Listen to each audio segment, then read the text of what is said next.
Aparıcılar Aytən Səfərova və Mehman Rəsulov yeni cərimələrin tətbiq olunmasını təklif ediblər. Bu barədə onlar xəbər ertəsi verilişində danışıblar. Mehman Rəsulov yüksəkdən danışanların cərimələnməsini istəyib.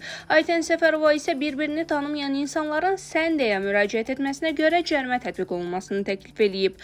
Ağsaqqal və ağbirçəklərə sən deyə müraciət edirlər. Tanımadığı insanlara belə müraciət edənlər cərimələnməlidir.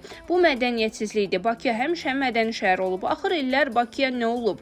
Başqasının geyiminə görə söz atanlara və kəm baxanlara cərimə tətbiq olunmalıdır. Biz dünyəvi dövlətdə yaşayırıq. Kim nə istəyirsə onu da geyinə bilər. Öz gözünə, nəfsinə hakim ola bilmirsənsə, bunun başqasına heç bir aidiyyatı yoxdur. Bəlkə bu sənin də bir sınağındır. Paltara irad tutanlar, yazılmayan qadağalar qoyanlar birbaşa 500 manat cərimələnsin.